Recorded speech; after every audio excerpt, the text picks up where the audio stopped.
E agora nós convidamos a principal referência de franquias e construção de marcas, Carlos Eduardo Padula, CEO da Le Postiche.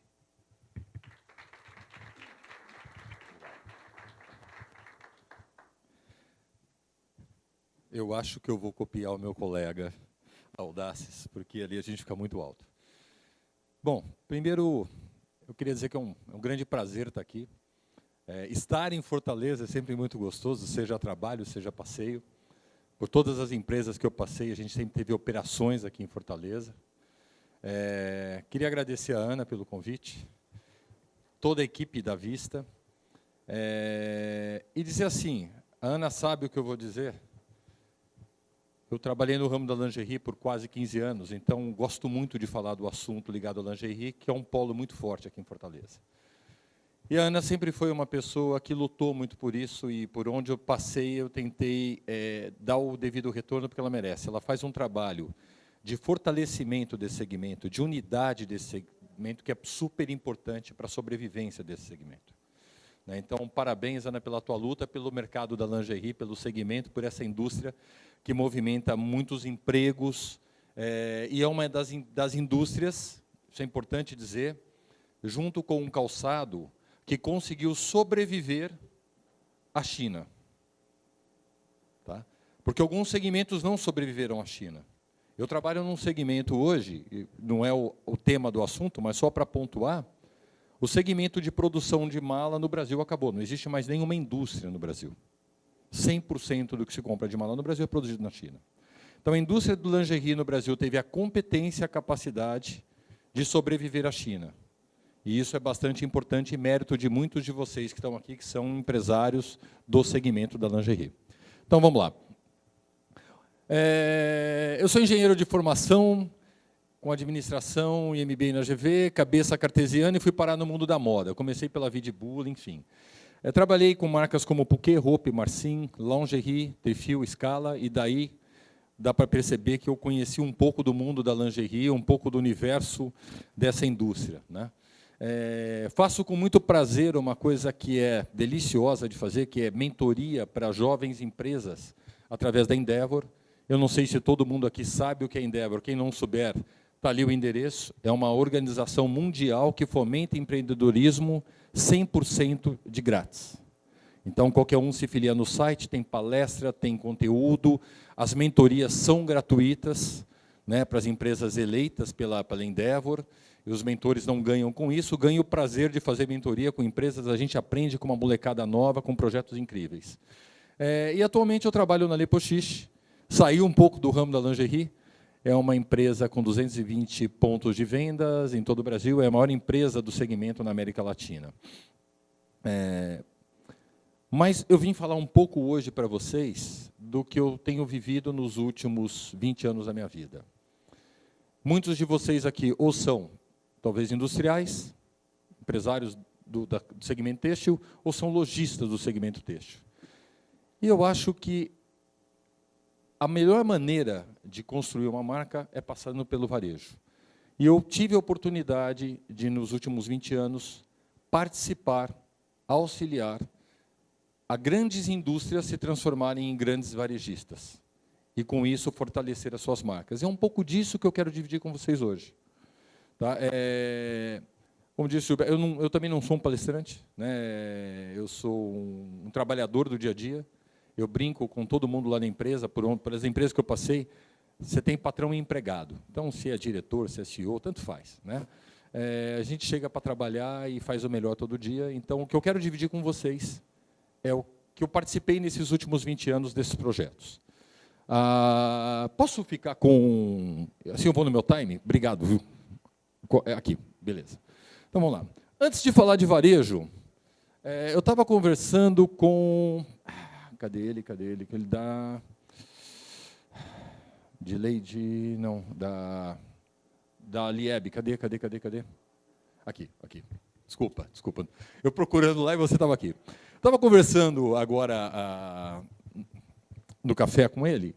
Ele falou, você vai falar um pouco de 2020, já que você está à frente de uma empresa, 220 lojas, 450 milhões de faturamentos, 2.000 funcionários.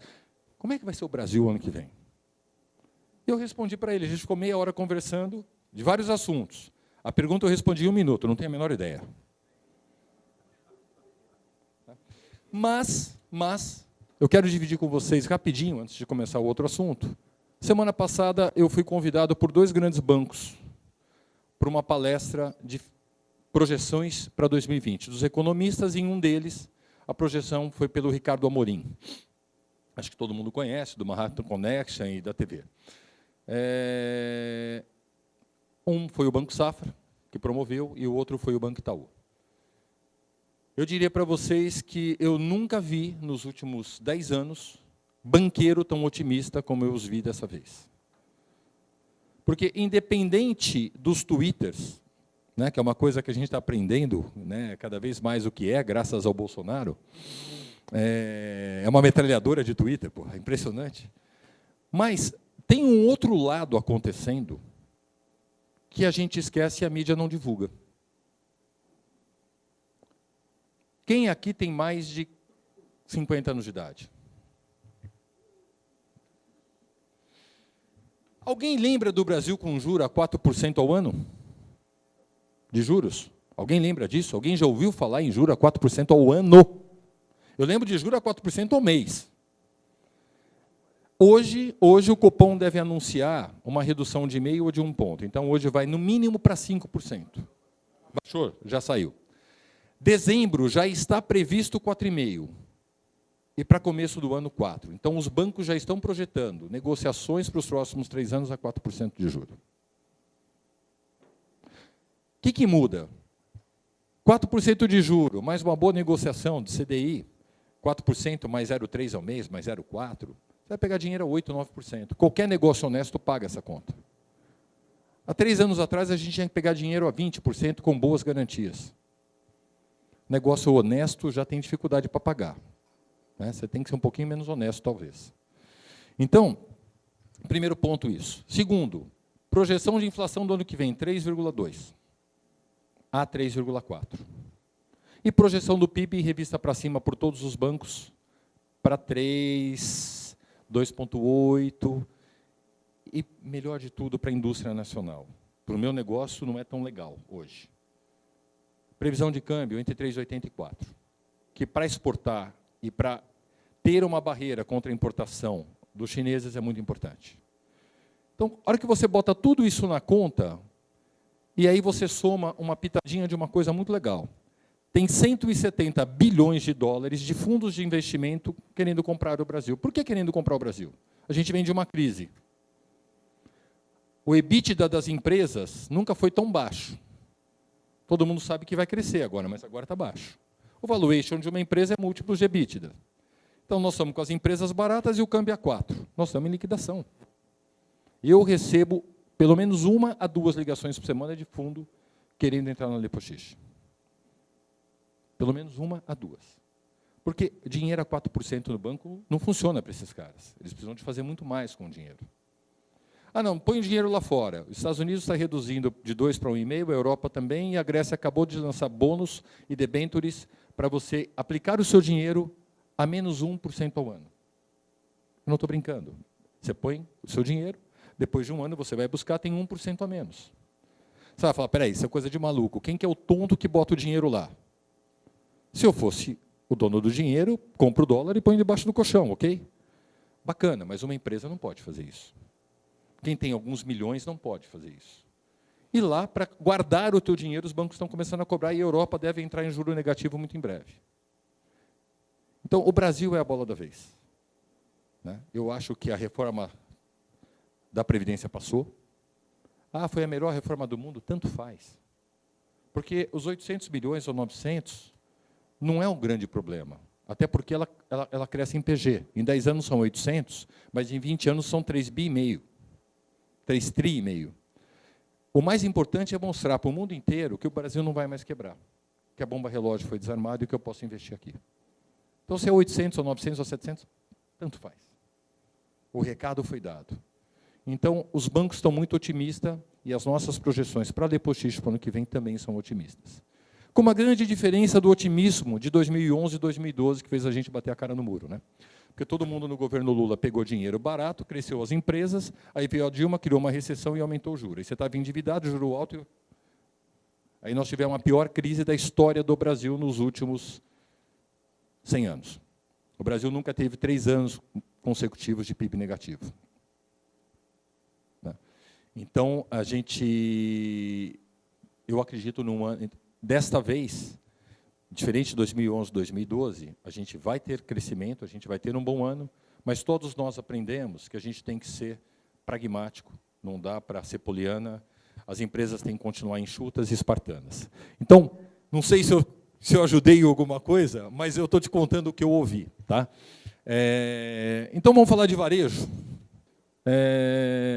Esse cara aqui, acho que algum de vocês conhecem, Warren Buffett, um dos caras mais ricos do mundo. Ele diz o seguinte sobre varejo. Olha que legal. Varejo é um negócio difícil. O varejista precisa permanecer esperto dia após dia. A concorrência está sempre copiando e superando o que você quer que você faça. Ao mesmo tempo, os clientes são induzidos de toda forma concebível a experimentar uma infinidade de lojistas. Então, estar no varejo é estar acordado 24 horas por dia, pensando como o teu concorrente vai tentar roubar o seu cliente e como você vai impedir que isso aconteça. Né? Eu adoro esse troço. Para mim é uma cachaça. Eu sou engenheiro de formação, eu estou nessa brincadeira há 30 anos e eu não consigo pensar em fazer outra coisa.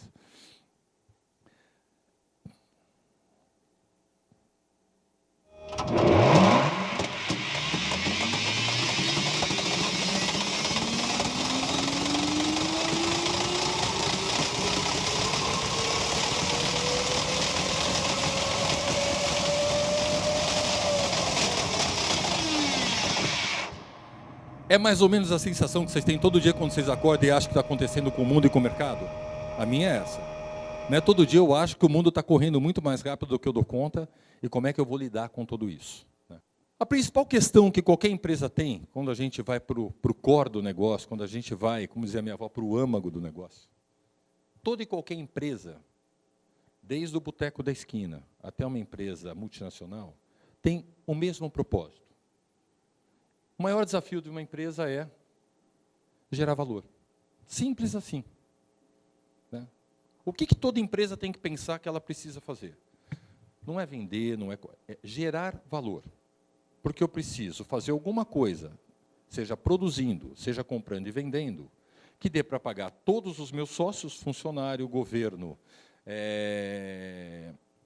fornecedores, enfim, e tem que sobrar alguma coisa para remunerar o meu capital, senão eu pego o dinheiro e largo no banco, sem risco, sem nada. Então, toda e qualquer empresa deveria acordar todo dia de manhã e falar assim, como que eu gero valor? Seja um lojista, seja um fabricante. A gente acabou de ver a Nilit falando, perdão, eu não gravei teu nome, é meu xará, putz. Carlos Eduardo, é meu xará 2 vezes. Carlos, acho que nem minha mãe lembra que eu sou Carlos Eduardo, e às vezes eu também não lembro. Tá? O que a Nilit está fazendo com o Sensil? Gerando valor, saindo do commodity. A Nilit foi uma parceira nossa incrível no Grupo Scalina, Trifil e Scala, acho que era um dos nossos maiores fornecedores, né? O maior com certeza. A Trifil, líder de mercado em meia calça, inovação, e a Nilit sempre uma grande parceira. Por quê? Fazendo alguma coisa que ninguém faz. Isso é uma maneira de gerar valor. Mas de que forma eu posso gerar valor? Eu queria deixar aqui para vocês, quem já conhece, ok, quem não conhece, é uma leitura obrigatória, eu acho que talvez um dos livros mais importantes que eu tenha lido. Foi esse livro que construiu todo o projeto da Puquê, que transformou a Puquê de uma indústria de 300 mil pares de meia numa rede de mais de 200 lojas do Brasil, que foi vendida por um fundo agora por 200 milhões de reais, que é o Fundo Esquadro, mesmo comprou Imaginário. Então, de uma indústria de 300 mil pares de meia, virou um deal de 200 milhões para um fundo ir lá e comprar. E tudo começou com esse livro. Esse livro eu comprei e dei para todos os donos, os gerentes da companhia, todo mundo leu e a gente trabalhou 1 ano em cima desse livro. Esse livro fala muito de como gerar valor. Ele é obrigatório, tanto na GV como na IBMEC, no MBA, então recomendo penhoradamente. E o que é gerar valor? A gente perde muito tempo. Tem a luzinha nesse daqui? É aqui? Não. Acho que eu fiz alguma coisa errada. Onde que eu aperto a luzinha? Ah, beleza, beleza. A gente perde muito tempo no dia a dia fazendo uma coisa que é extremamente importante, necessária e obrigatória, que é reduzir custo da empresa. Né? Se eu tivesse duas empresas aqui, e eu pudesse escolher qual empresa eu quero ter, as duas vendem o produto pelo mesmo preço. Qual empresa vocês gostariam de ter? A da esquerda de vocês ou da direita de vocês? Se alguém responder da esquerda, eu vou querer entender um pouquinho mais. Mas, por quê? Porque para vender pelo mesmo preço, se eu consigo ser mais eficiente, gastando menos matéria-prima, menos energia elétrica, menos funcionários mais produtivos, eu vou ganhar mais dinheiro, isso é o óbvio. E quem ainda não faz isso, já quebrou em 2014, 15 e 16. Ponto. E se não continuar fazendo, vai quebrar em algum momento, porque o concorrente vai fazer. Né? Tem um ditado aí do mercado que custo é que nem unha, tem que cortar todo dia, porque cresce todo dia. Agora, isso é necessário? É suficiente? Não. Essa não é a empresa que a gente tem que querer ter. Essa não é a melhor empresa para se ter. A melhor empresa para se ter é essa. É a empresa que consegue produzir com mais eficiência, mas, ao mesmo tempo, consegue vender por um preço maior a mesma coisa. Essa é a base da teoria da estratégia do Oceano Azul. Agora, como que eu faço um cliente pagar mais por um produto que o meu concorrente tem vendendo por menos? Se fosse fácil, todo mundo fazia. Mas esse tem que ser o nosso exercício diário, porque esta empresa aqui é o mínimo necessário para estar no mercado, mas ela não garante a tua longevidade, nem que você vai ter recursos e ganhar dinheiro para reinvestir na tua empresa como você precisa. Você vai estar trabalhando sempre com aquela água por aqui, né? Todo empresário sabe como é isso no Brasil. Esta é a empresa dos sonhos. Bom, como que a gente constrói uma marca? Existem várias maneiras de construir uma marca, e eu vou falar de uma delas hoje, que é a plataforma de varejo ao seu favor. Então, construção de marca através do varejo. O que é uma marca no fundo? Agora, na última linha, o que significa uma marca? Uma marca é nada mais, nada menos que um atalho de tempo para o consumidor. Porque a hora que eu ponho na cabeça dele que a minha marca representa o que ele quer, quando eu viro fã da marca Reserva, ou quando eu viro fã da marca X, quando eu penso em comprar a minha roupa, eu não perco mais tempo. Ela já resolveu minha vida. Eu sei que eu vou lá e encontro o que eu procuro. E quando eu sou fã, o preço não é mais a prioridade. Então, o nosso desafio diário deve ser assim, como que eu faço a minha marca se transformar num atalho de tempo para o meu consumidor? Que ele não pense mais no concorrente. Quando você pensa, vou dar um presente divertido no aniversário, eu lembro de Puquê. Eu vou na loja e compro. Acabou. A Puquê não vende mais meia há muitos anos. Quem vende meia é a Lupo, é a Selene. A Puquê parou de vender meia. A Puquê vende diversão, alegria, lúdico, colorido. Se ela estivesse vendendo meia, ela era mais uma fábrica de meia. Ela não era uma plataforma de 200 lojas. Ela é um presente. A loja, no fundo, é o templo de uma marca. É onde o consumidor pode, de maneira íntegra, entender qual é a mensagem da marca. Desde o aroma, do som que está tocando. Quer dizer, você chegar numa reserva, você não vai ouvir música country tocando, sertaneja. Nada contra. Sou lá do interior, Ribeirão Preto, a gente gosta de moda de viola, tal, mas não é o lugar. Se eu entrar numa track and field, eu não vou ouvir bolero. Né? Então, o cheiro, o aroma, o uniforme, o dress code do funcionário. Quer dizer, na lingerie, a gente tinha um cuidado, tinha uma equipe de manicures que ia na loja fazer a unha e a mão das funcionárias. Porque eu vou dizer uma coisa que, aos nossos ver, é uma joia. Tem que ser tratado com muito cuidado. Eu não posso apresentar uma calcinha, seja de R$ 29,90 da Banco, ou seja da Wako ou japonesa, que custa R$ 250 uma calcinha, que a gente vendia lá, ou da Spanx, e ela está com a mão toda descascada e mão feita. Eu não posso. A experiência de compra da loja tem que ser completa. Quem que está fazendo isso? O mundo inteiro. toda marca que está gerando valor, está aí Apple, Samsung, eles entenderam a importância de se apresentar. A gente comprava panetone assim, né, em pilhas no supermercado. A gente ainda compra, mas a gente também já compra assim, olha que bacana. Alguém já viu a Casa Balduco em algum shopping? Eu recomendo tomar um cafezinho com uma fatia de panetone na chapa, ali quentinho. Putz, maravilhoso. Essa é a nova maneira de vender panetone. Não é só mais na pilha do supermercado. Quanto vale o panetone na pilha do supermercado e quanto vale a fatia de panetone aqui? A fatia de panetone aqui dá para comprar um panetone inteiro. É verdade. E eu pago, vou lá e pago, sou um tonto. E saio de lá feliz para burro. É uma dose de alegria, panetone com canela e café. Você sai de lá feliz, né? É uma delícia. A gente tomava café assim, não tomava? Como é que a gente toma café hoje? A mulherada agora prefere. Essa parte da palestra é legal, porque anima todas as mulheres. Essa é uma técnica que eu tenho de animar as mulheres da plateia. Acordam todas elas, né?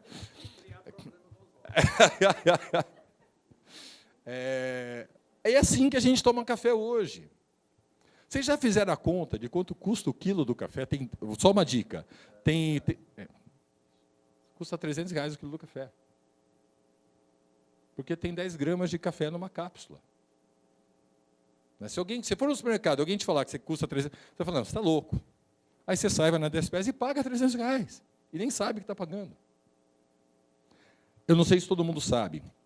A marca Nespresso tem mais valor de mercado do que a Nestlé, que é a dona da marca Nespresso.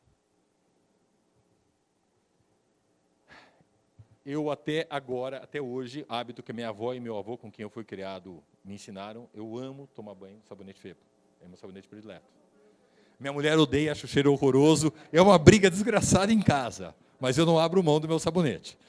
Agora, a gente comprava isso no supermercado, não comprava? Hoje, alguém já entrou na Casa Granado do shopping? Essa loja é incrível essa loja. Você paga o sabonete aqui sem perguntar quanto custa. Na banca do supermercado, como é que o consumidor faz? Ele olha o preço de tudo e compara. Aqui não, ele entra e vai escolhendo. Tem um de capim-limão, enfim. A gente comprava Havaianas assim. Agora a gente compra Havaianas assim. Uma loja no Oscar Freire, que é a nossa Quinta Avenida, desenhada por Azai, que é o arquiteto mais caro do Brasil. Qualquer projeto dele custa R$500 mil para conceituar. E a gente comprava meio assim. Agora a gente compra meia assim. Quanto vale a meia aqui e quanto vale a meia aqui? Então, a franquia pode ser um dos caminhos para construir marca. No segmento de lingerie especificamente, olha o que aconteceu nos últimos 20 anos, né, nesse segmento de vocês. Olha quantas marcas deixaram de ser indústria e se enveredaram pelo caminho do varejo. Né? Valizé, Puquê, que eu tive orgulho de participar desde a primeira loja até a centésima 18, não sei como é que fala. Centésima 10ª, obrigado. A Hope, que eu também participei do projeto desde a 15ª até a 120ª. Eu arredondei, era 19, mas ia dar trabalho para falar. Então,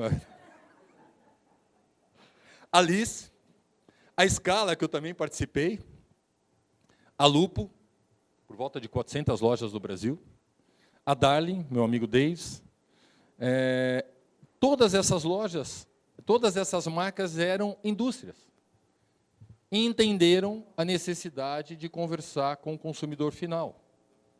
E foram para o varejo. E eu estava no Rio, semana passada, tomei a liberdade de tirar uma foto e dar um spoiler. Vizinho, porque você está exatamente vizinho da Lipochicha, nós vamos ser vizinho parede e meia ali. Né? Então, quando você for vender enxoval de lingerie, fala para comprar uma linha para levar lá na Lipochicha. O cliente já sai, a gente dá um desconto. Vamos também. Fiquei muito feliz de saber, eu conheci hoje, mas eu tenho um amigo que trabalhou comigo na Hope, que está com vocês, então conheço um pouco da Lieb através do Paulinho, que é o gerente nacional, acho que de vocês, né? E aqui em breve, mais uma loja da Lieb, e lá no Rio de Janeiro, no shopping mais importante do Rio de Janeiro e talvez um dos 3 principais da Grupo Multiplan, né? Dependendo da marca, ou é o Barra, ou é o BH Shop, ou é o Morumbi, em São Paulo. São os 3 que disputam, em algumas marcas, cada um deles é a principal loja. Um ponto muito bem localizado, então, parabéns, né? E hoje eu vi uma loja de vocês no North Shop também, aqui visitando o North Shopping de manhã, com o meu franqueado local, e passei pela loja de vocês. Agora, só a indústria que está indo para o varejo? Não. A gente também assistiu, nessa mesma época, a Anne, que era uma multimarca, virar franquia. Né? O Vitor. A gente viu a Jogê, do João. Ali a Jogê, não sei se todo mundo sabe, é João e Geraldo. Eram os donos que começaram uma lojinha de meia no Iguatemi. Um chamava João, outro chamava Geraldo. A loja passou a chamar Jogê. Né? A Jogê virou monomarca. A Lingerie construiu uma plataforma de varejo que é hoje o maior faturamento na ponta ao consumidor final, tirando a parte de indústria que as outras marcas têm, porque a Lupo tem indústria, a Hope tem indústria, mas somando venda de lojas, é o maior faturamento de lingerie, uma empresa de 10 anos. É a Victoria's Secret brasileira, tem gente que fala que é uma cópia, e eu sempre falo que é uma homenagem, é muito mais legal. Né? A gente não copia, a gente homenageia. Né? É muito mais bacana. E Outlet Lingerie, o Maurício, um executivo do segmento, enxergou uma oportunidade incrível, e hoje tem 130, 140 lojas. Um amigo pessoal, um parceiro de trabalho, e um belo no projeto. Então, não só a indústria pensou em pensar em varejo, mas também alguns lojistas se transformaram em redes. Né? Viram que tinha um negócio, que tinha um DNA, foram formatando, foram arrumando, foram se maquiando, como dizia meu avô lá atrás, foram enfeitando a noiva, até que casaram. Né? Juntas essas redes Rose, eu não sei se já fizeram essa conta, tem mais de 1.000 pontos de venda no Brasil. E elas representam juntas 22%, 23% da venda de lingerie do Brasil. Outros 38%, 39% são feitas pelos magazines. Então, mais de 50% hoje estão com as franquias ou com os magazines. Olha como isso mudou, principalmente nos últimos 10 anos. Né? A evolução foi muito grande. Agora, quando eu falo, vou virar franquia, seja uma indústria ou seja um lojista, que tem um modelo legal e quer multiplicar, você tem uma mudança de cultura, de comportamento, porque você para de vender produto e passa a vender conceito, passa a vender gestão, passa a vender conhecimento. Então, eu tenho que ensinar o meu lojista a trabalhar, eu tenho que criar treinamentos, eu tenho que criar uma marca que tem uma alma. Então, eu deixo de ser indústria para ser um gestor de marca. Eu tenho que mudar o meu mindset. A empresa tem que pensar diferente. O produto final é só parte do processo. O produto passa a ser uma marca que tem que ser gerida. O produto não é mais o fim, ele é o meio.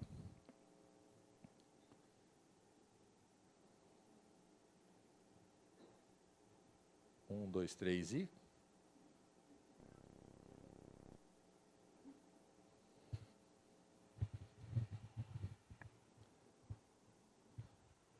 Some people like to climb mountains. I like to build planes in the air. I grew up wanting to be on a wing, wanting to be up this high. Sometimes the temperature up at altitude will reach 60 below. It's brisk, it's refreshing. You never know what you're going to come across up here. Canadian geese, mallards, owls. These people back here, that's why I come to work. That's why I build airplanes in the sky. We're not just building a plane here. We're building a dream. I love this job. I get a lot of thanks up here. When I look over there and I see that little kid, and I look in his eyes, that's all the thanks I need. Essa é a sensação que a gente tem quando a gente tem que fazer uma mudança da empresa de indústria para varejo. pessoal fala, olha, é que nem trocar o pneu do carro com o carro andando. Não, é que nem construir o avião que ele voa, é um pouquinho mais difícil.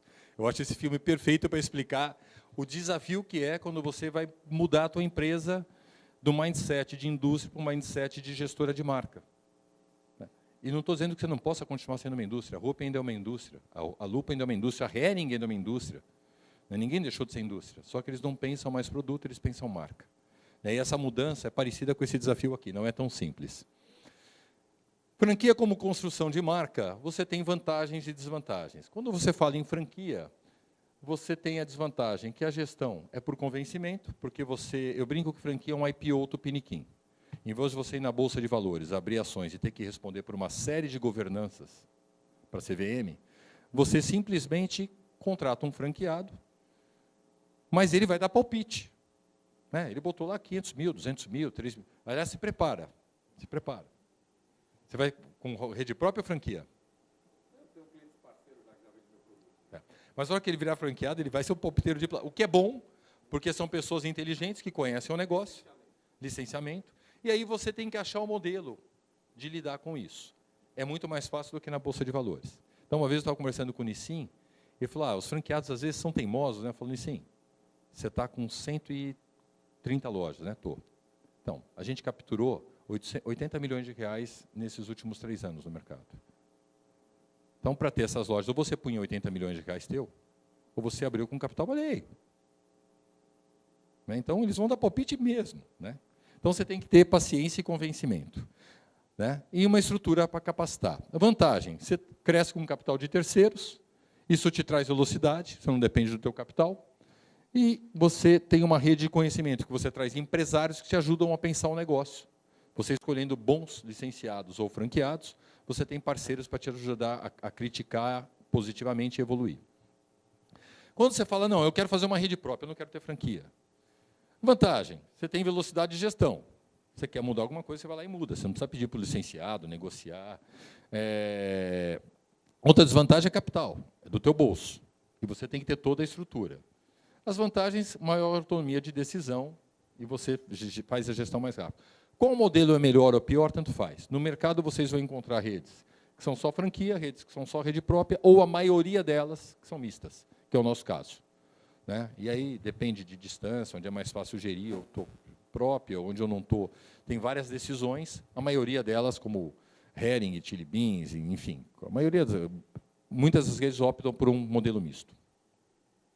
Independente do modelo escolhido, é fundamental que o varejo tenha esse cuidado. Tem uma frase americana, os americanos falam muito isso. Toda vez que você vai fazer reunião com um gringo, eles têm isso na cabeça. Retail is detail. O varejo está no detalhe. Porque a diferença de você ter uma loja que fatura 70 mil reais por mês, ou 77, 10% a mais, ou 84, 20% a mais, se a tua vendedora deu o sorriso certo, se a loja estava da maneira arrumada certa, se ela arrumou a vitrine para o cliente ter vontade de entrar, se ela foi treinada para vender um item a mais no final. E esses 10, 20% a mais que você poderia não ter feito, faz uma diferença brutal na última linha. Então, o ponto de venda com estoque e equipe te garante 70% da venda possível. Os outros 30% é com muito detalhe na gestão. É com muito cuidado em cada detalhe que você vai capturar essa diferença. O varejo não está morrendo, ele está mudando e mudando muito rápido. Esse é o CEO do Walmart. Eu acho que ele está certíssimo. Esse papo que o varejo vai morrer, o varejo não acaba. Faz parte do ser humano a troca, a negociação, mas ele está mudando e a gente tem que estar esperto com isso. Eu ainda chego em lojas, às vezes, que tem balcão. Mercadoria lá, o balcão aqui, a vendedora, o cliente não acessa. Esse mundo acabou faz 20 anos, tem gente que ainda não sabe. O ano passado eu entrei numa loja nossa, no Center 3, uma loja que fatura 250 mil reais por mês em 60 metros. Eu olhei para aquela loja, olhei, eu falei, como eu sou burro. Aí a gente da loja, mas por que, Padula? Eu falei, eu estou pagando 60 mil reais por mês para guardar esse imóvel. Mandei arrancar o balcão caixa, toda a equipe de venda está trabalhando com o sistema mobile na mão. E eu ocupava 3 por 2,5, quase 7 metros quadrados, num shopping que me custa R$700 o metro quadrado entre condomínio e fundo. Então, se você fizer a conta, são R$5.000 por mês, vezes 13, que tem 13º no shopping, eu gastava quase R$70.000 por ano para guardar um móvel. Eu falei, é muita burrice da minha parte isso. Como é que eu não vi isso antes? Então, todas as nossas lojas pequenas, ou menores de 100 metros hoje, o caixa está indo embora. A gente escolhe uma pizzaria que tenha forno a lenha e doa para queimar aquela porcaria. Fizemos um caixa pequenininho para ter as embalagens ali e as vendedoras estão com o caixa na mão. Um aparelhinho que ela vai lá, faz a venda, passa o cartão de crédito, o cliente vai embora, acabou o assunto. E eu ganhei toda essa área para expor produto e vender mais. Mas, poxa, por que demorou tanto tempo para pensar nisso? Eu visitei aquela loja meia dúzia de vezes e nunca tinha vindo esse site. Da mesma forma que eu ainda vejo gente com um balcão. A mercadoria aqui, o balcão aqui é vendedor e o cliente não chega na mercadoria, que é o modelo que eu ia com a minha mãe em magazine lá atrás. Então, o consumidor está mais exigente, mídias sociais informam ele muito bem, ou reclamam da tua marca, e ele pega carona na reclamação, todo mundo muito bem informado, ele chega na loja conhecendo mais sobre o produto, às vezes, do que o vendedor, porque ele já se informou antes. Ele quer ser reconhecido, ele quer ser tratado, ele quer que entendam o problema dele, e ele quer conveniência, ele quer facilidade. Puta, mas é difícil atender tudo isso? Não gosto, não, dá trabalho? Dá. Não gosto disso? Sai do varejo. Simples assim. O varejo de hoje, a queda do fluxo, cada vez as pessoas, os shoppings estão tendo quedas recorrentes de fluxo, aumenta a frequência de compra com fidelização e engajamento. Então, eu tenho menos clientes, então eu preciso fazer com que eles comprem mais vezes e queiram voltar na minha loja, porque senão eu vou vender menos. Eu preciso motivar, capacitar minhas equipes de vendas. Isso, para mim, em todas as empresas que eu trabalhei, é o ponto mais importante. Gente. Gente. Né? Eu brinco, às vezes, com um franqueado, eu falo assim, você acabou de gastar 500, 600 mil reais. Na Lepostiche é um pouco mais, a loja é maior, R$1 milhão para montar uma loja. Você comprou uma Ferrari, cara. Você vai dar para qualquer um guiar? Imagina, claro que não. Então, aí você monta uma loja, põe uma vendedora que ganha R$1.500 por mês, não treina e acha que ela vai tocar a tua loja. Não prepara, não dá suporte, e entrega R$1 milhão de investimento para ela. É o que vocês fazem todo dia, eu falo para eles. Então, esse é um ponto muito importante. Reduzir o markdown, como que eu consigo? Isso daqui é um inferno, né? Isso aqui é o segredo da compra, como eu compro bem para liquidar menos. Tem muito dinheiro numa empresa em liquidação, que a gente não faz conta. A gente tem métricas lá na Lepostiche, como tinha na Lingerie. Eu tenho limites de markdown, e se a equipe de estilo e criação e de planejamento estiver passando disso, a gente interfere na hora para ver o que está acontecendo e mudar as projeções de compras para não deixar o viés do produto de risco, que as estilistas adoram, passar da proporção aceitável. Propiciar uma experiência de compra diferenciada, unir a loja física com o digital, maior inteligência, gestão eficiente de estoques, reduzindo ruptura e cobertura. Eu cheguei na Lingerie, trabalhávamos com 35 milhões de estoque, hoje a gente fatura mais do que a gente faturava com 22 milhões de estoque. Então, a gente tem 10 milhões a menos de capital de giro envolvido na operação, só por eficiência operacional. Varejo é a capacidade de fidelizar cliente. Para mim, esse é o melhor resumo do que é varejo. Se o cliente tiver vontade de voltar na minha loja, eu sei fazer varejo. Se ele não tiver vontade de voltar na minha loja, eu não sei fazer varejo. Varejo não é abrir loja. Abrir loja é a coisa mais fácil do mundo, é só ter dinheiro. Fazer a loja funcionar é outra história.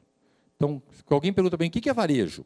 Varejo é a capacidade de fidelizar cliente. Se o cliente fala assim, eu quero voltar nessa loja, eu fiz varejo. Boa pergunta. Eu acho que pode ser a mesma coisa, porque se eu quiser recomprar de você, se o teu produto girou bem, se vendeu bem, eu acho que é a mesma coisa. A indústria não deixa de ser um varejo num outro nível, porque você atende os seus clientes também. Eu tive na indústria, no lado da indústria, em todas essas indústrias que eu passei. O nosso maior desafio é assim, como que eu faço? Falando um pouco de indústria, a gente ia até uma outra ponta. O grande trabalho que a gente desenvolveu nessas marcas é que eu nunca parei no pedido, nunca deixei que a minha equipe de vendas parasse no pedido. A gente sempre chegava no cliente com um projeto de trabalho, que a gente chamava de projeto 360, onde eu atuava ajudando a melhorar a vitrine dele, ajudando a dar treinamento para a equipe dele, ajudando a expor o produto, treinando a equipe dele, e acompanhando o resultado. Porque se ele vender bem, ele compra de novo. A primeira venda é a mais fácil do mundo, a segunda é a venda importante. Então, acho que a indústria, eu acho que a capacidade de fidelizar cliente vale do mesmo jeito. Bem lembrado. Então, seja indústria ou varejo, se você não tiver relevância, você é mais um. Né? E mais um tem uma palavrinha que a gente entende mal no Brasil, que é medíocre. Né? Medíocre no Brasil é meio ofensivo, mas a palavra medíocre significa que você está na média. Né? Quem está na média é uma pessoa medíocre. Né? E ninguém quer ser medíocre. Então, a gente precisa ter relevância. Eu preciso ser lembrado por alguma coisa. Eu brinco que na lingerie, o Rony, da Dulone, o velho e bom Rony, que é um mito nesse segmento, todo mundo sabe como ele era, como ele é. Né? Todo mundo falou, mas falou assim, não, ele é louco. Mas todo mundo sabe o que ele tinha para oferecer, uma empresa ousada, arrojada. Né? Se essa é a maneira que eu quero ser lembrado ou não, tanto faz, é a dele. Propagandas intensas, agressivas, às vezes.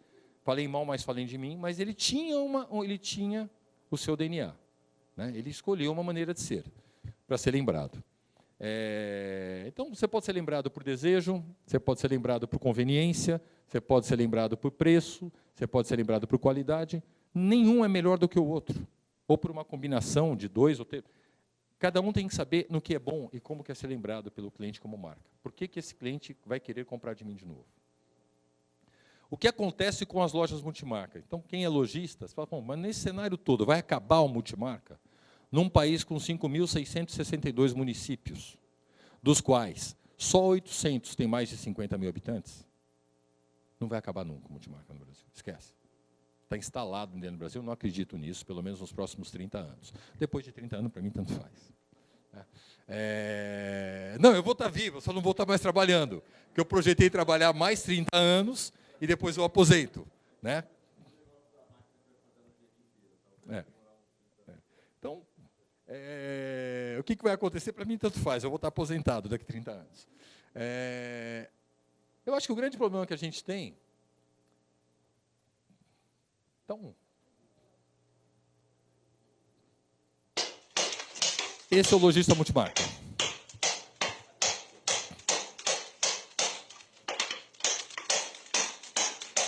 Porque ele é cabeça dura. Né? Primeiro que ele leva a palavra multimarca muito a sério. Então, ele é muito multimarca. Ele quer ter 100 marcas na loja dele.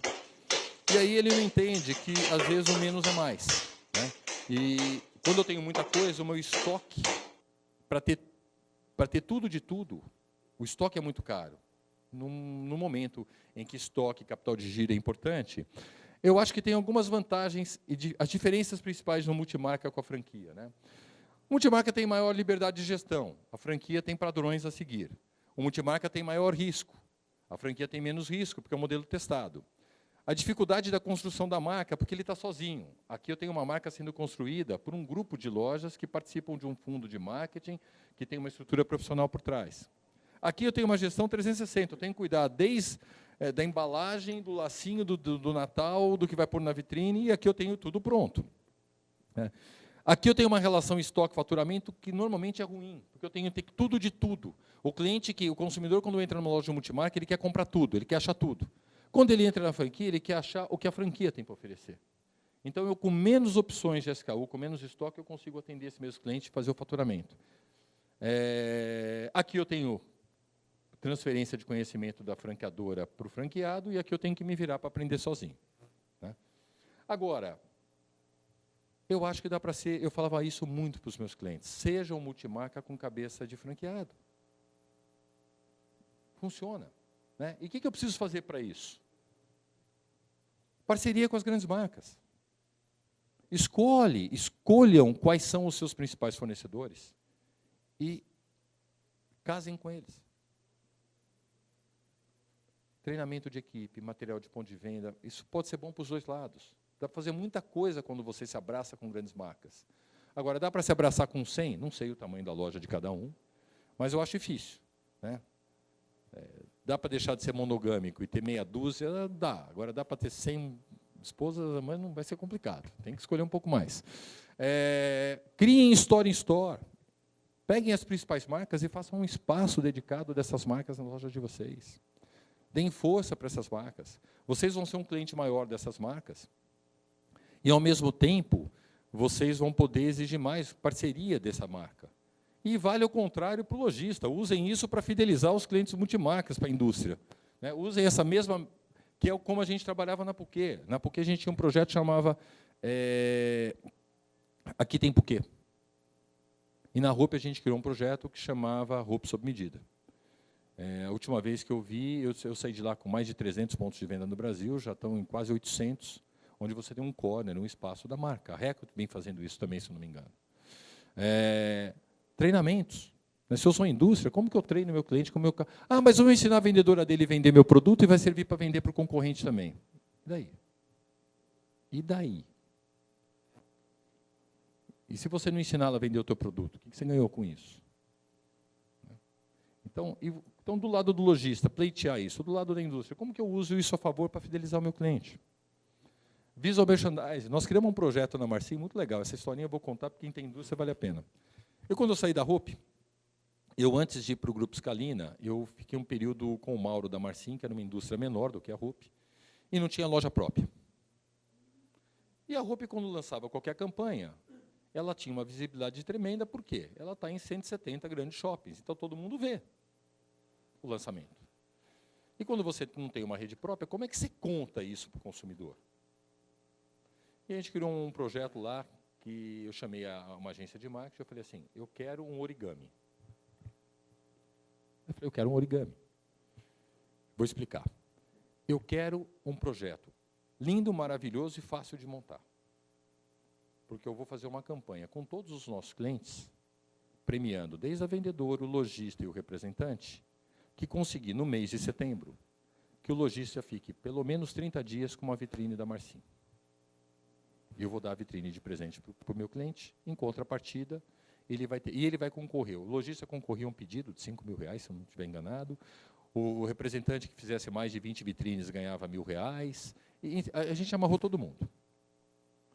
A gente fez 1.102 pontos de venda no mês de setembro de 2013.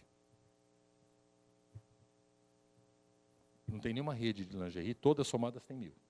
Naquele mês, o lojista tinha que, para concorrer, tinha que fotografar o dia que colocou, o dia que tirou e mandar para a gente. Então, era um barato, porque os representantes da Hope, todos que me conheciam, falaram, o que você está fazendo? Onde eu vou tem Marsim na vitrine. Então, foi uma estratégia que não foi cara, prática. Ajudei o lojista, que às vezes tem dificuldade para criar uma vitrine bacana, nem todo lojista tem uma agência no nível que uma indústria pode contratar, que funcionou. Mídia cooperada, é o que eu acabei de contar. Então, tem muita coisa para fazer. Sabe como é que eu melhoro a minha loja? Ou como eu ajudo o meu lojista, como eu dou informação? Essa loja é uma loja simplesinha, não é?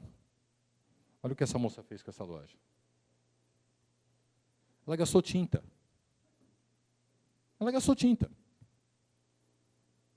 Né? Se a gente voltar, ela pôs um quadro e gastou tinta. Qual loja dá mais vontade de entrar e ver o que está acontecendo lá dentro? Esta ou esta? Precisa de muito dinheiro para fazer isso? Não. Precisa de pesquisar, parar, ter ideias, sair do conformismo, sair do moto contínuo. Essa é uma frase que eu gosto bastante. O interesse está no futuro, porque é lá que eu vou passar o resto da minha vida. Então, os próximos 30 trabalhando, depois aposentado. E, para terminar, essa é uma frase que eu não me canso de falar. Eu falei a primeira vez numa palestra lá na GV, e de lá para cá eu venho recorrentemente usando essa frase. Se você não construir uma marca, você vai trabalhar para quem construiu. Porque o mundo vai ser de marcas. Ou você vira uma oficina produzindo para a marca dos outros, ou você transforma o seu negócio numa marca. Porque a produção não tem mais valor. Nenhum fundo de investimento vem comprar indústria, vem comprar marca. Porque produzir, você tem 1,5 bilhão de chineses produzindo, se você precisar. Aí você tem mais alguns milhões em Mianmar, outros milhões em Bangladesh, outros milhões no Sri Lanka, mais 1 bi dos 200, 300 na Índia. Então, produção não é mais um problema no mundo. Pelo contrário, o mundo tem excesso de produção. Por isso que a gente tem um problema de sustentabilidade. Então, produzir não é mais um desafio tecnológico, não é mais o diferencial. Ou você tem uma marca para pôr no produto e fazer ele ter valor, ou então você é mais um produto e vai para a linha do medíocre, que a gente não quer estar. Bom, Esse é meu e-mail. Eu não sei como é que está o time, se dá para abrir para pergunta, alguma coisa. Esse é meu e-mail, quem quiser. Eu me comprometo a responder. Ok, eu me comprometo a responder os e-mails que eu receber. Opa, está aqui. Então, todos os e-mails que eu receber, eu me comprometo a responder com vocês. Se alguém tiver alguma pergunta, seu nome?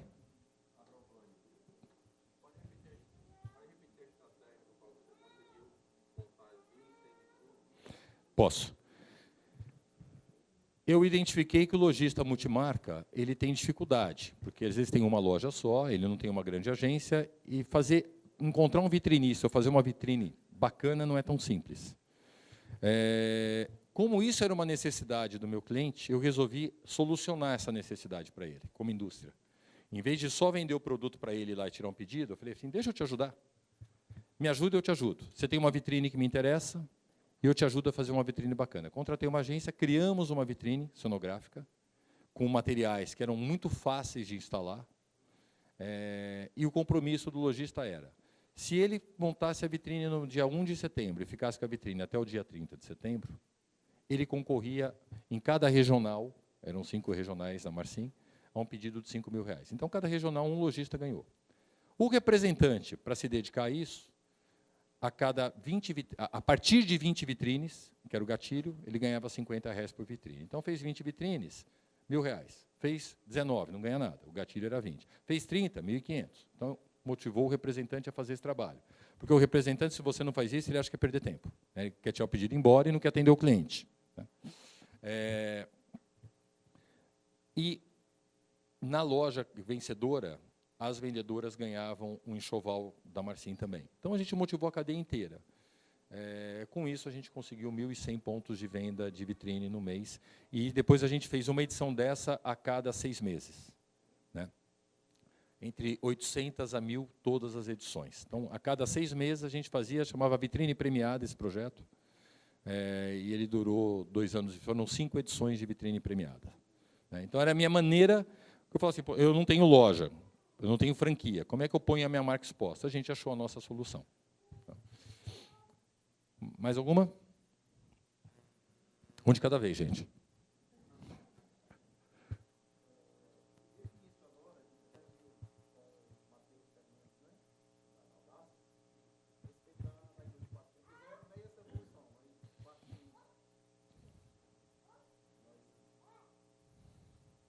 Nós partimos da Revolução Industrial ali, né, quando saiu da manufatura manual para a indústria do vapor, aí tivemos a mudança no petróleo, né, saímos ali da dependência, principalmente do óleo da baleia, daquele extrativismo para a gasolina, para o diesel propriamente dito, a revolução da informática, e agora a indústria 4.0.